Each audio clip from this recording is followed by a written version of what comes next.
So very much welcome everybody to the invited session on analysis and operator algebras, including some shared talks with other sessions. So actually the first talk that we are about to hear is an example of this. It's a talk which is shared between the session of analysis and operator algebras and probability and statistics.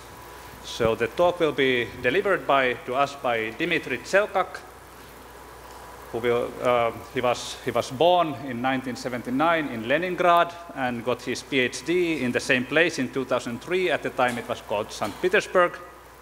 Now he's a professor at École Normale Supérieure in Paris, at the same time being on leave from the Steklov Institute in St. Petersburg. He also has been awarded the Salem Prize in 2014. Today he will tell us about the planar Ising model at criticality, state of the art and perspectives. The floor is yours. Thank you very much for the introduction. I would prefer to start with several general comments. First, certainly this is an honor to speak here, and I thank the program committee for selecting my name. Second, this is not only an honor but also a privilege. In a core part of my talk, I'm going to discuss results obtained by actually a group of people who hardly working for the past decade after the first papers written by Stanislav Smirnov on the subject. So it's really a privilege to discuss all that. Third, speaking about the Planar Ising model is always a challenge because this is first an old, second a very classical subject in several disciplines. So the first part of my talk basically is supposed to be kind of a discussion of why at all the analysis of the Planar Ising model is possible to such a great detail. Okay, I should say, just as a kind of a warm-up, that it's impossible even to mention all the techniques applied to the Ising model in such a short presentation. So definitely I will skip many tremendous developments happened during these years. And the last comment, not the least, is that if you came, say, from statistical physics area, then, or from some other area related to the Ising model, then you should learn that the Planar Ising model is a trivial thing. So after all, this is a free fermion, whatever it means. And this is true. So this is a trivial thing. A kind of an analogy to have in mind that I suggest to you are random walks. So from the theoretical physics perspectives, random walks is also a trivial thing. So this is a free boson. But say both in analysis and in probability, we know that there are subtle questions on them and some work, or maybe hard amount of work, a huge amount of work is required time to time to prove theorems. Okay, so that's a kind of a duality. So first, the Ising model is trivial because there is a rigid structure of functions behind them. And again, an analogy is harmonic functions for random walks. So there are harmonic functions for random walks. There is something that replaces the structure of the Planar Ising model. And you should think about them at criticality as about discrete holomorphic functions.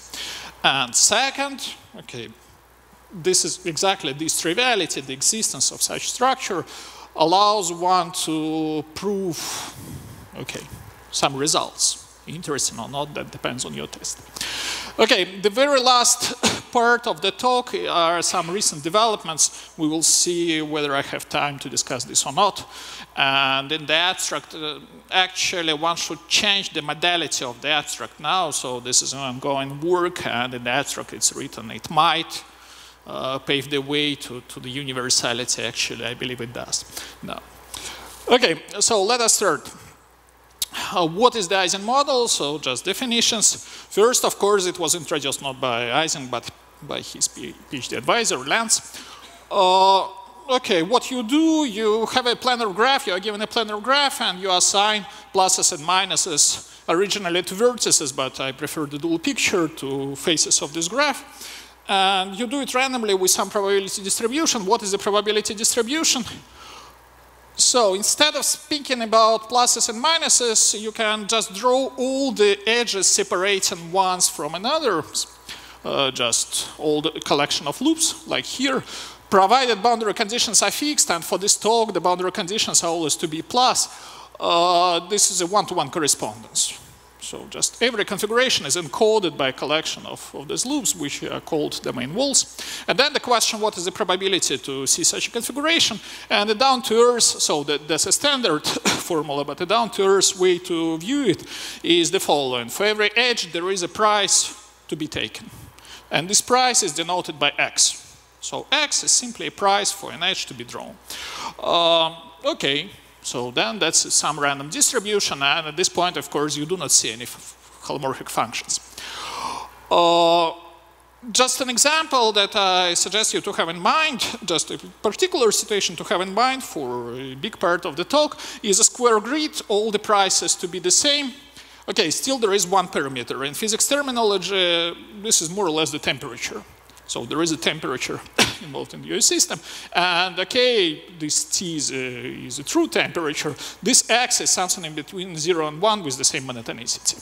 So if the temperature is big, say infinite, meaning X1, then there is no price for two spins to be different. So here. So here is a very, very short recap of what happened in, say, prehistoric times, actually, before the Second World War. Ising himself, okay, he discovered that there is no phase transition in 1D. It produced some doubts. Then it was a combinatorial argument by Peierls that actually the phase transition exists.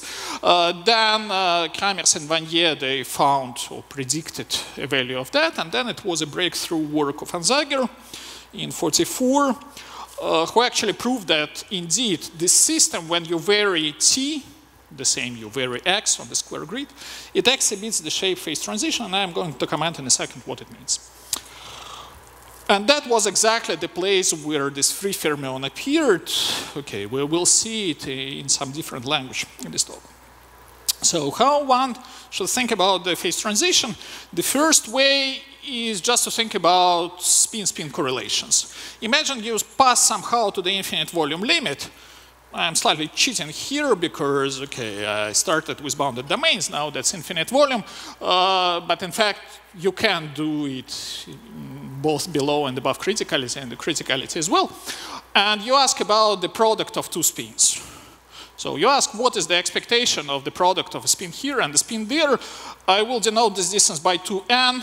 Okay, delta will be the size of the phase, but apparently this is half of the diagonal. Okay, that's just a convenient normalization for some reason. Don't be bothered too much with that. Okay, those are just two spins at distance to n, and on a normal square grid, they lie on a diagonal, not here. And you ask what is how this quantity behave depending on x and n.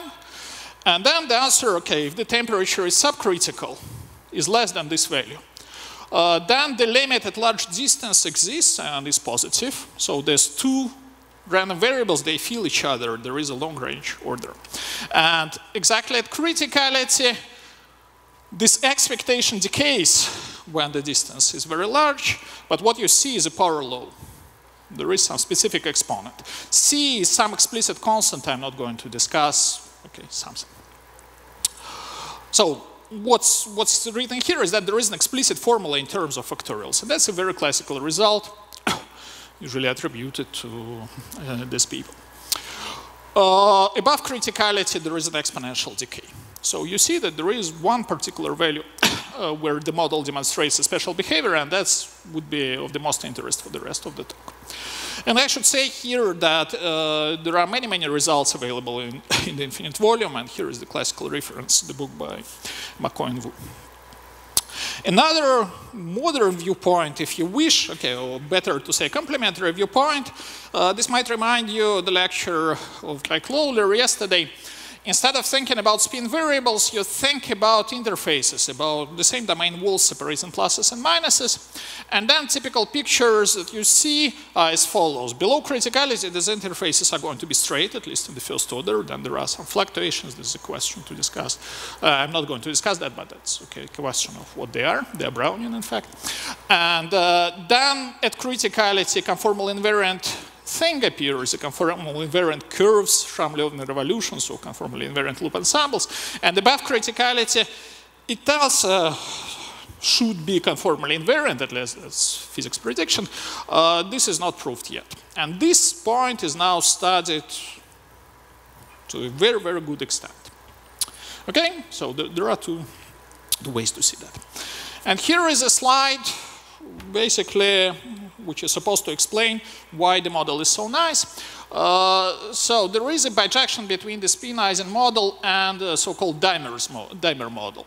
So what you do instead of the original graph, you draw such decorations, and then there is a correspondence between configurations of pluses and minuses here and what is called dimer configurations, or perfect matchings on the left. I hope it is more or less clear pictorially what happens. You keep these edges. You do not keep these edges because they do not separate plus and minus. And then there are two ways to split the remaining vertices into dimers. Okay, and for dimers, that's a very classical fact from combinatorics, is that you can compute the number of perfect matchings on a planar graph just by computing a pfeifen of some weighted adjacency matrix. If you never heard what the pfeifen is, think about determinants of antisymmetric matrices. This is the square root. And on the physics side, you can introduce a terminology of these Grassmann variables. You can say, okay, I can think about entries of the inverse matrix. Okay, entries of the inverse matrix, they are basically pfeifens of minors. Okay, there is some pfeifen structure. You can speak about correlation functions between here and there is a built-in pfeifen formalism. So that's why fermion, actually. I should say that there are many other versions of the same correspondence. So instead of drawing decorations like that, you can do it like that, or even like that. The weights are written here. The difference is that these two graphs are not planar. You should be careful when you compute, when you work with dimers. The rule is, if you know what it is, the rule is that each intersection costs you -1.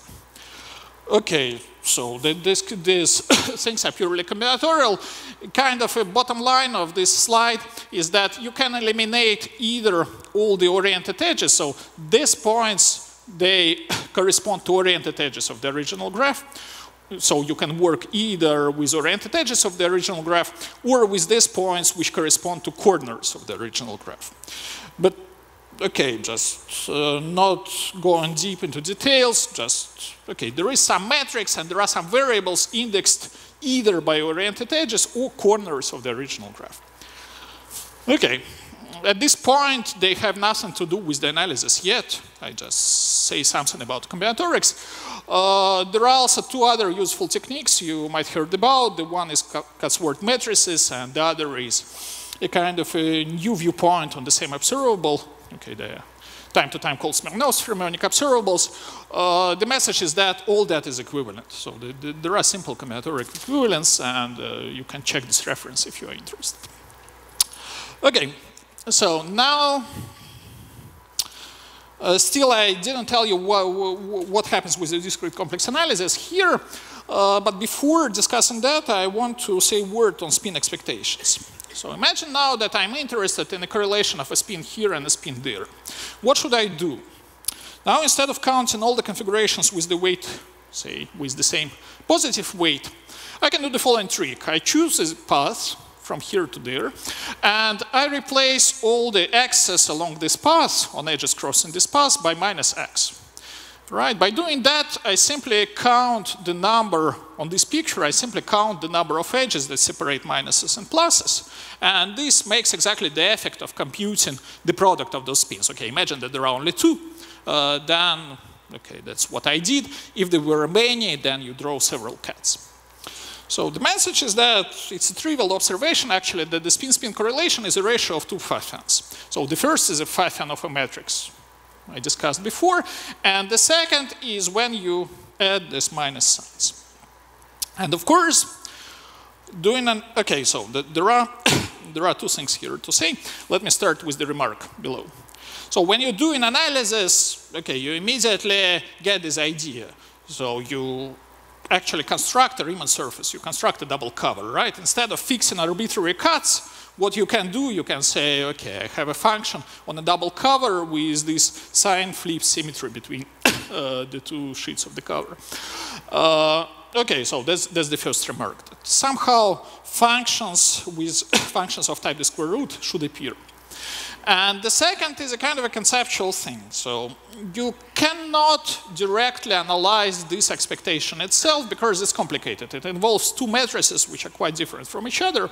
But what you might hope to have an access to is the ratio of such correlation functions when you move one of the points. So imagine that this U1 is replaced by a neighbor of it. Then basically these two matrices, the old one and the new one, they're almost the same. They differ only only several entries differ. And because of that, this ratio can be easily expressed through the inverse to one of them. So that's the message.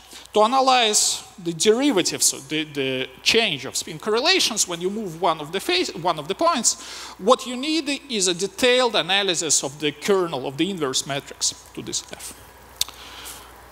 Okay, now yet another slide just to acknowledge these two gentlemen. That's the picture already that already appeared in the introduction, and it's a bit weird because here there is red and blue, and here what you see is a branch. Okay. So there is a formalism introduced 50 years ago, and this is called disorder operators. If you are lost right here, don't worry. I mean, it's of importance, but not of crucial importance. So what you do instead of playing, so that's another way to introduce double covers into the model. Instead of playing the model on the original graph, you say, okay, I consider a double cover with the branching over this and that point. And then I play the same model with the restriction that each time I have minus on the upper sheet, I have plus on the bottom sheet, and the other way around. So I can speak about formal correlators, at least formal actually, they can be done probabilistically, but at least formal correlators of these disorders. And then I can also speak about mixed correlation functions. I can say, okay, I've inserted two disorders here and there, and then I picked several points and think about spins. So what appears is a structure of correlation functions where actually the thing is defined only up to a sign, and you should be careful with all these branches. And then, exactly in this very seminal paper, so what you learn from this paper is that when you think about a spin just right at the branching point and just introduce this formal variable, suddenly you have exactly the same objects as before. So suddenly those chi's, they become, these correlation functions become exactly the same as before. So somehow it's not at all evident from here why the Pfaffian structure should appear, but it does. So that's the message.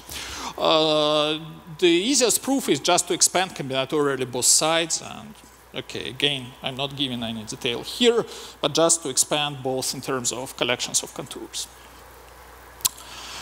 And now is a structure, now I'm ready to say what is the structure of functions. So this is supposed to, not supposed, this actually replaces the structure of harmonic functions for the random walks.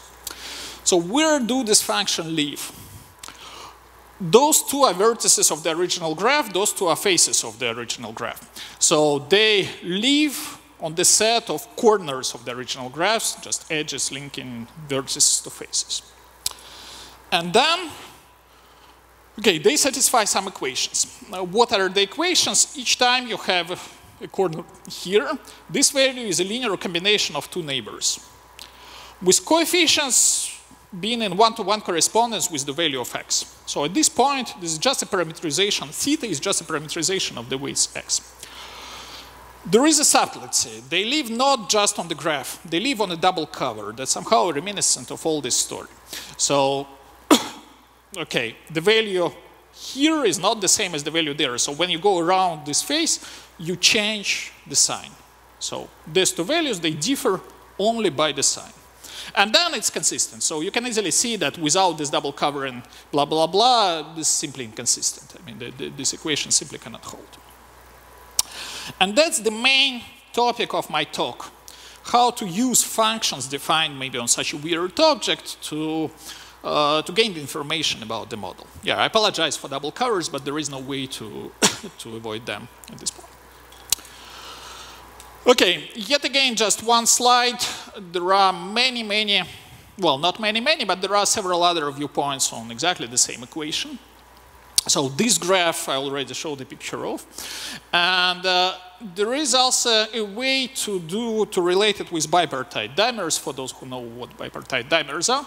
On this graph, first I believe I appeared here, then it becomes, there are many nice relations between the adjacency matrix, say, of this graph and the adjacency matrix of that graph and this equation. Again, all that is equivalent. So if you want to speak about functions, then you simply take one of the approaches and, okay, use that.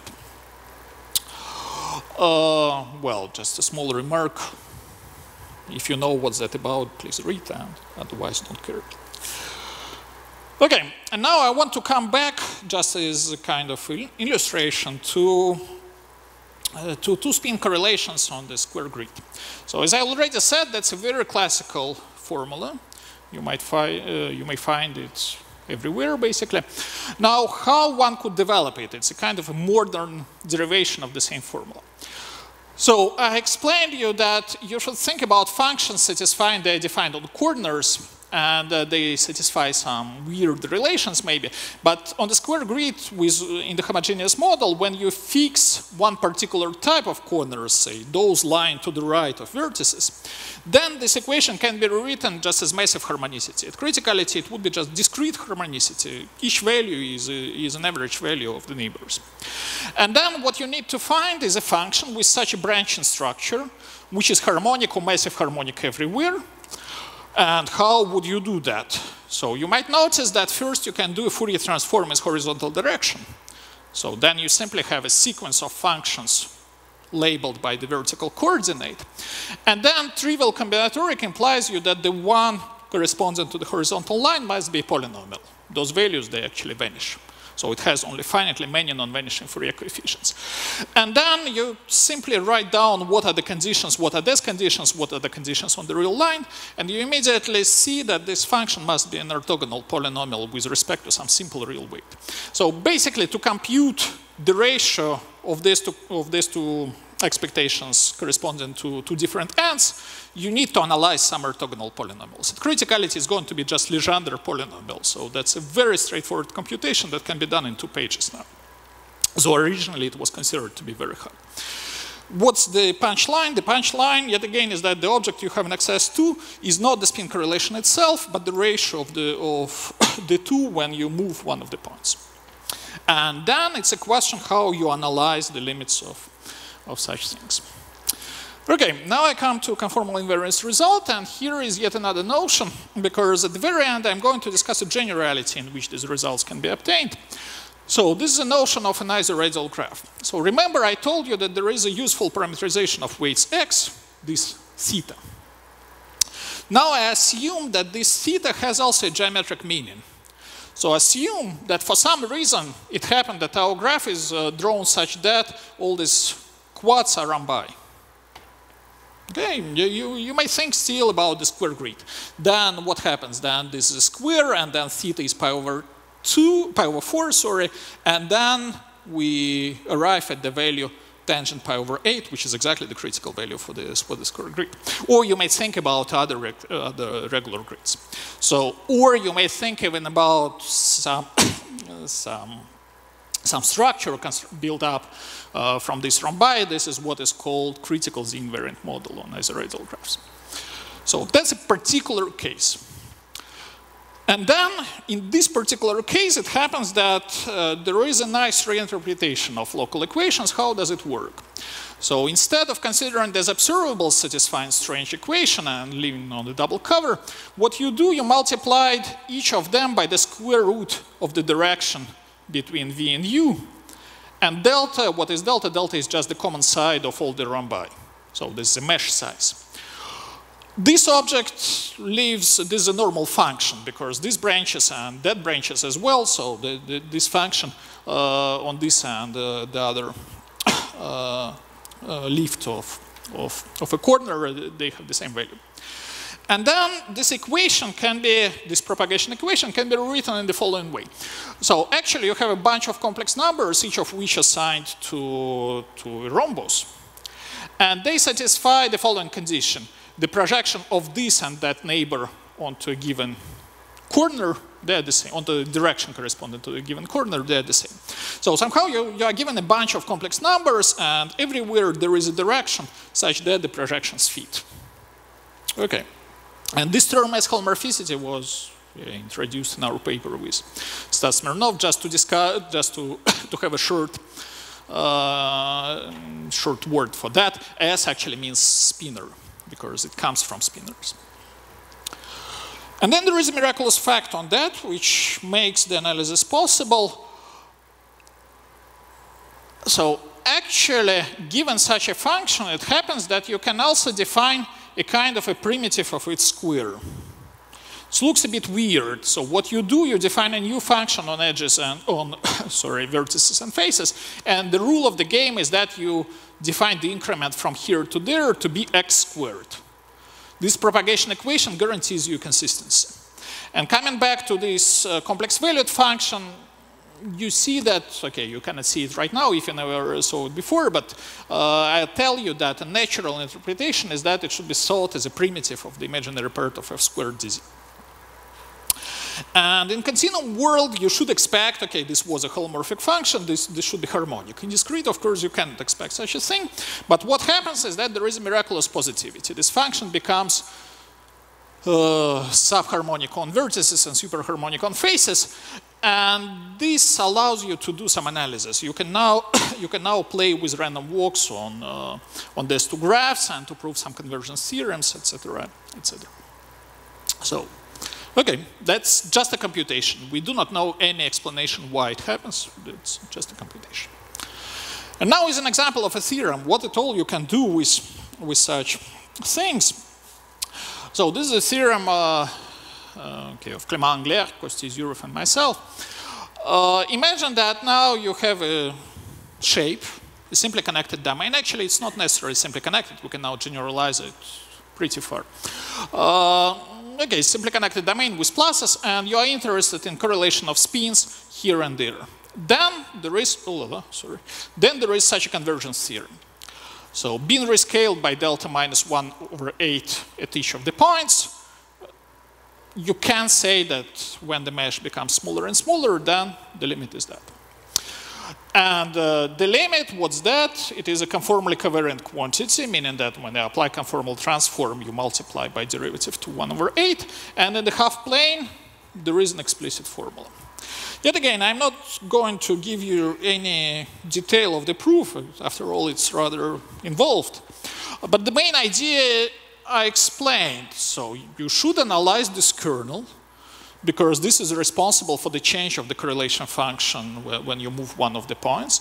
And you should do analysis to understand its asymptotic behavior near singularity. So that's how it works.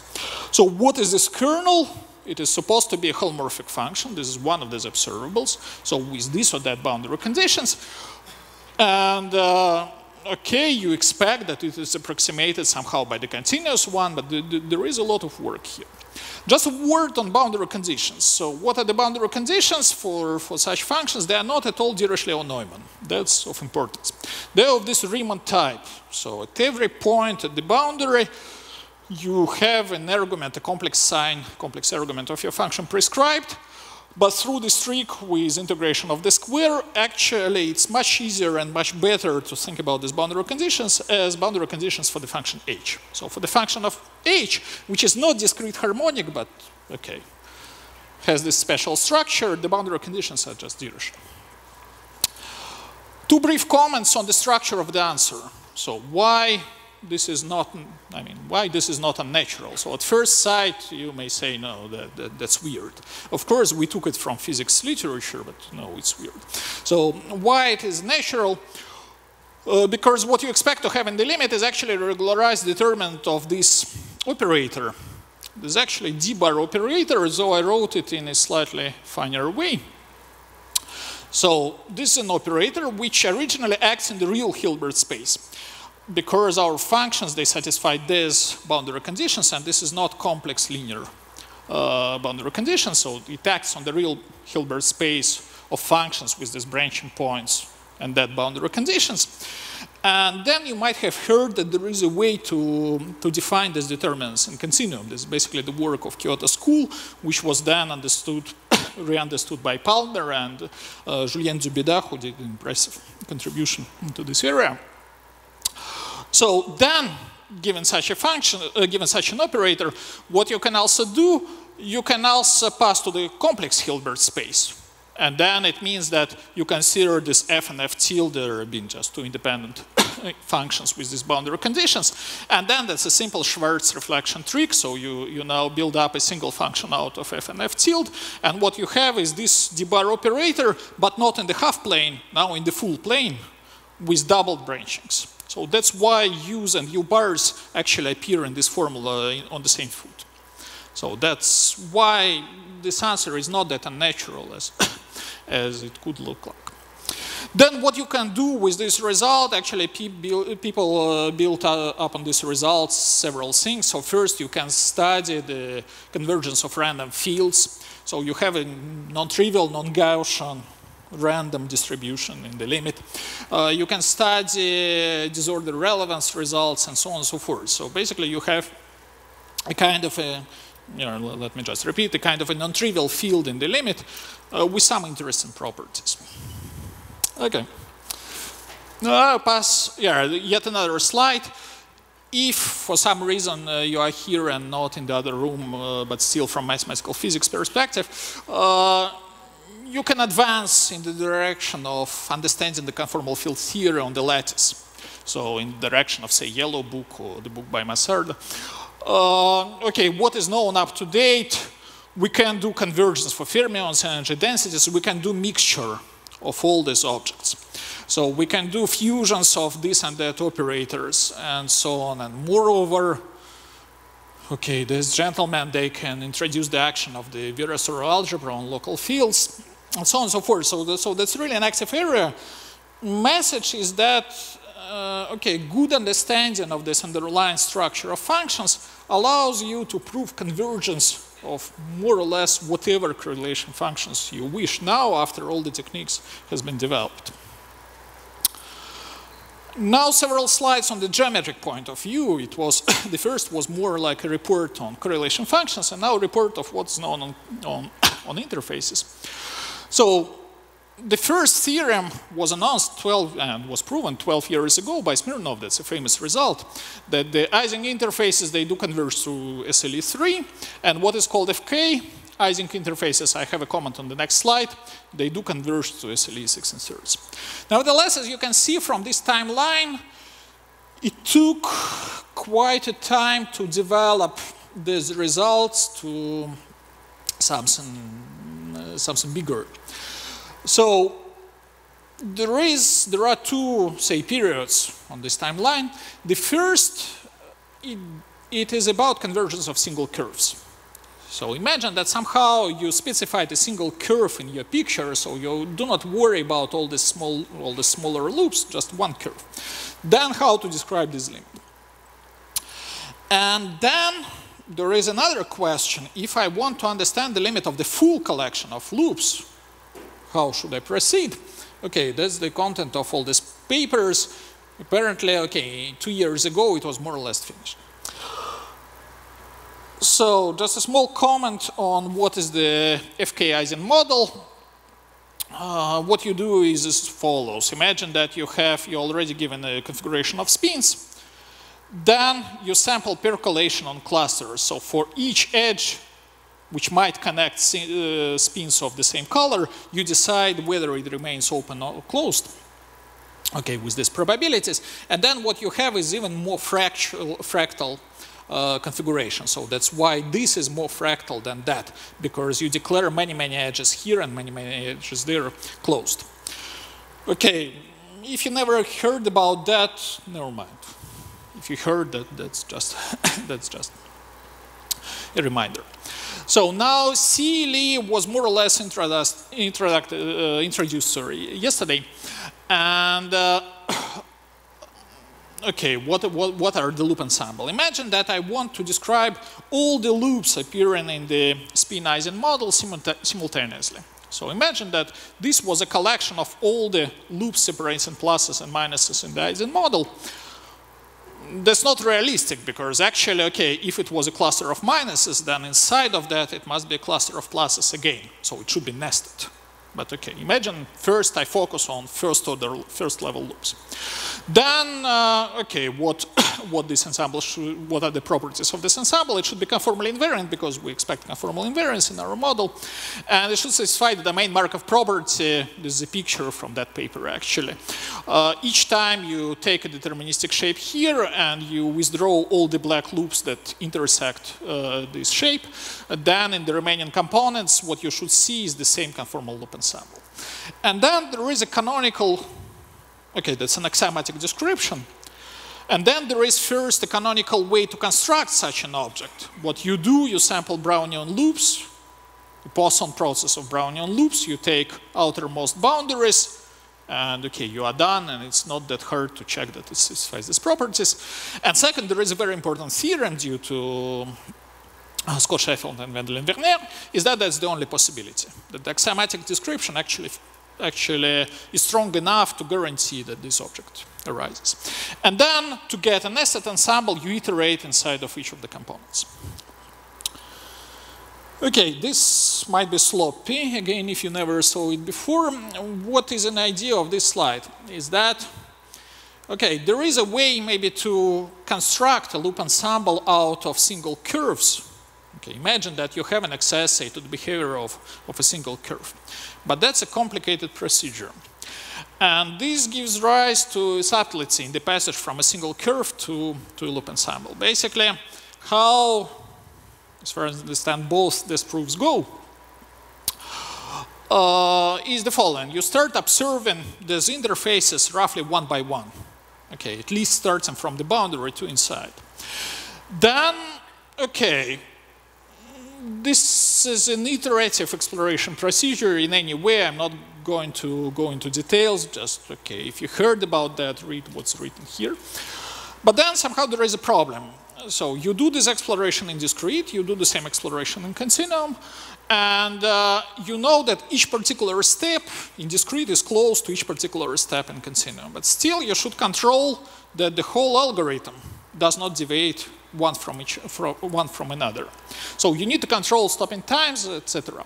So this reduces to the following fact that each time you have, say, two interfaces in discrete very close to each other, with big probability, with huge probability, they physically touch.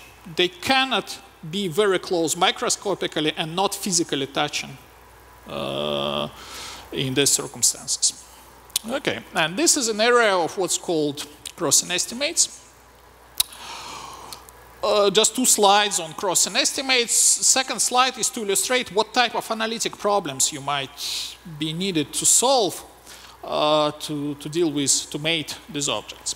So what are the crossing estimates? They basically tell you what is the probability that there is a cluster of, say, minus spins, a blue cluster from here to there.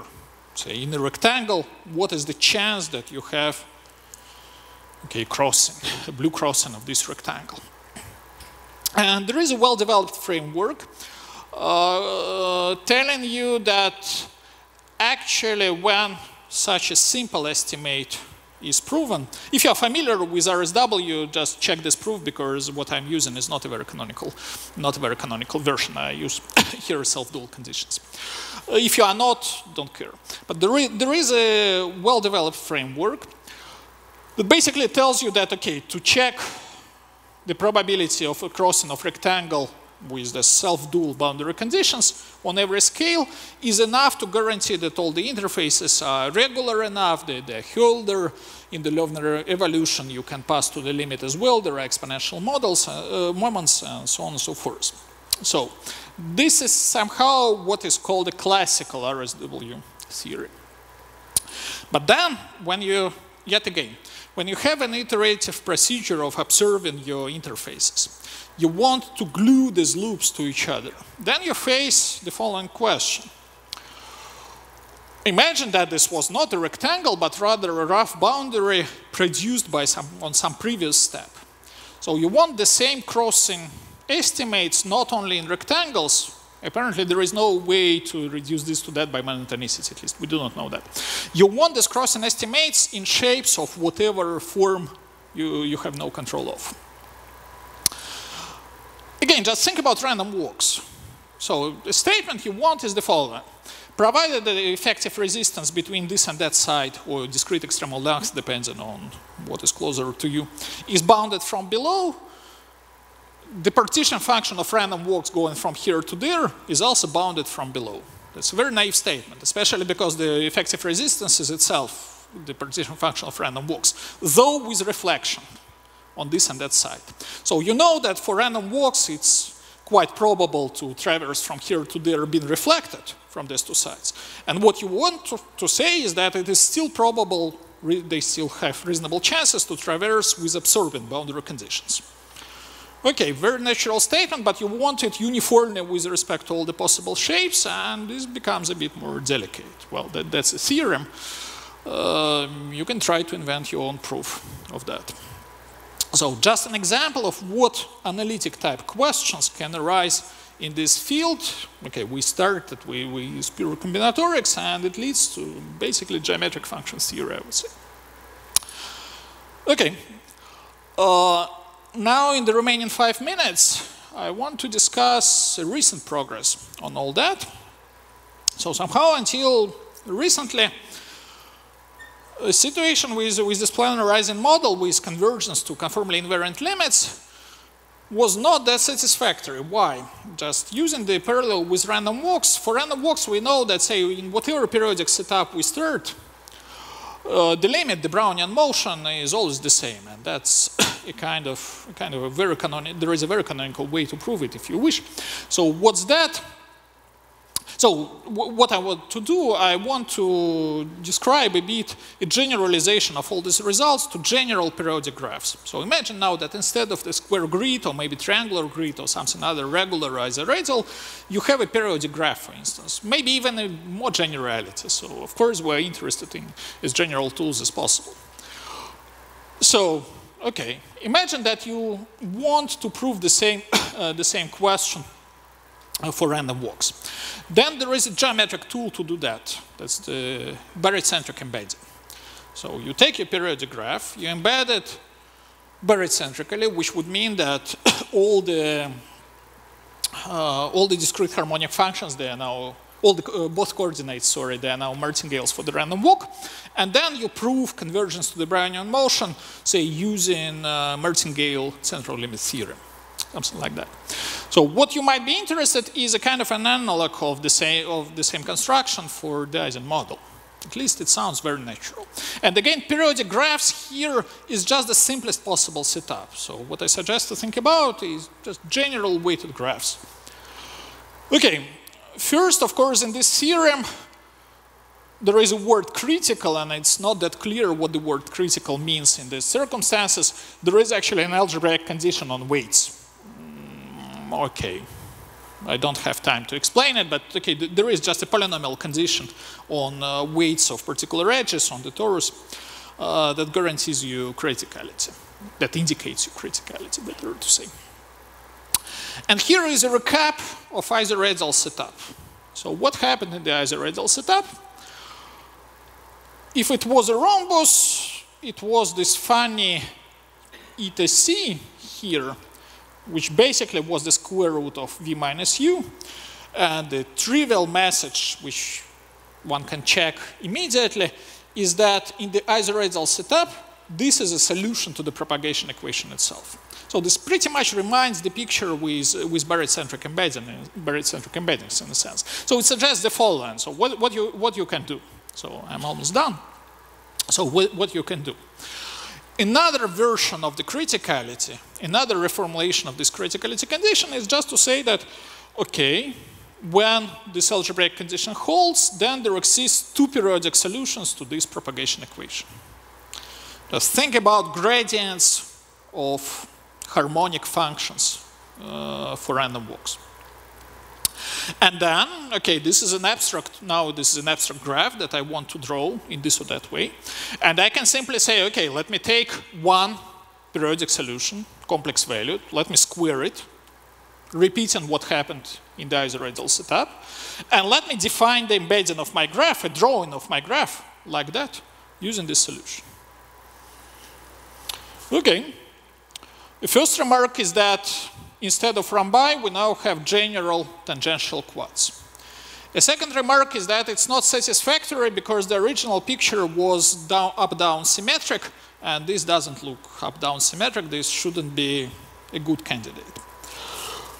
Okay, indeed, the key is that there are two periodic solutions here, and you should choose somehow one of them. There is a recipe to choose, and that's exactly this function which measures, which goes up and down, measuring the size of this rhombi. There is one specified solution. Then, what is the message? Basically, my last slide before the questions. The message is that there is this new class of drawings of graphs. They are not barycentric embeddings. They are related, but not directly, particularly through the work of Frick. And that's a kind of a new challenge, to do discrete complex analysis to prove all these convergence theorems on such structures. Okay, message is that it can be done. I have no option to speak about ingredients of this proof.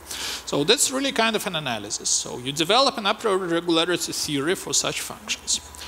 A key ingredient is that still there is some positivity. It cannot be interpreted anymore as sub or superharmonicity, but there is some positive operator, and you can do a kind of a Cacciapoli trick here. So you think more about regularity of solutions to PD. It can be done. Then, okay, there is another amount of technique to coarse grain these solutions. But anyway, what's the perspective? The perspective is that now it seems to be in a better shape. Given an abstract graph, there is a kind of a replacement of that barycentric embedding and a kind of a technique to analyze functions here. And that's the last slide. That's questions. Here, I'm done. Now that's questions. Yeah, I apologize.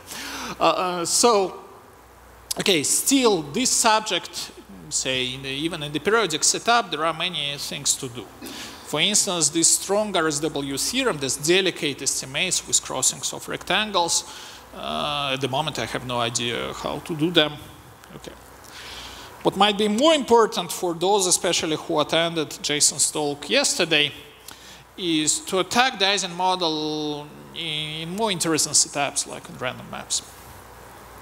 To embed them in this way and try to prove theorems. Two other questions. The last one is a famous question for everybody doing probability, just prove convergence to SLE6. And the question in the middle, just in case somebody is more algebraically minded, just to think about topological correlators. What are those? Imagine you have 2 points and you ask about the number of loops surrounding these 2 points. From spin correlations, you know only the parity of those. To think about this full information, okay, this seems to be completely open, at least to me. Okay, thank you for your attention, and sorry for being late.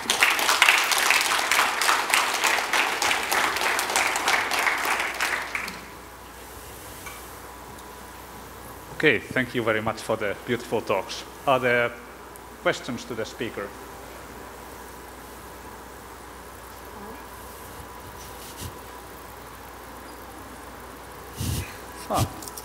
No, is it really no questions? Or you are hesitating to ask something? Well, why not now? Well, okay. So, you know, in the critical Ising model scaling limit, right? There's some spinor field. I barely hear you actually. In the critical Ising model scaling limit, just a square grid, right? There's some spin field, right? And there's is something known about that field besides that it's non-Gaussian? And we have these interesting correlations, but is there some construction which works directly in the continuum for that? Yeah, but that's the question. Yeah, that's the question you already asked, right, a year ago in Moscow, more or less. No, okay. well, I have a short memory. There is this link through Bazinization. Yes. In this direction, something is known basically due to Julien Dubidet. Any other questions, comments? Ah, there in the back.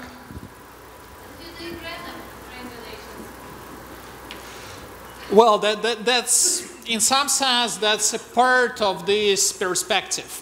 So the perspective now, okay, I was squeezed with time, but okay, there is this perspective. You take your favorite object in your favorite setup, like maybe random triangulations, or I don't know, some random interaction constants, etc. Like exactly as with random walks. Now, good news are that it seems to be a kind of a canonical embedding adapted to the Ising model setup. So you embed your abstract graph in this way. And now that's a matter of techniques. Yet again, even here, this is a rather fresh thing, and it required an effort to develop all these estimates here. They're under the carpet, actually, behind the curtain. Okay, that's there. It's here. You mean there's hope to show that for this particular embedding you get the density of points with regards to the HUG thing? I have what density of?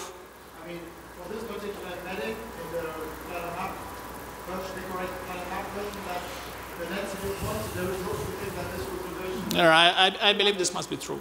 Yeah. I cannot say that I have an idea how to prove it. Because, okay, you perfectly know that there is a difference between this and that. This holds quenched. But I believe that this is a proper embedding. So that's why there is only here. So I really believe that the proof, a quenched version for interfaces is simpler than to analyze LQG itself. But there.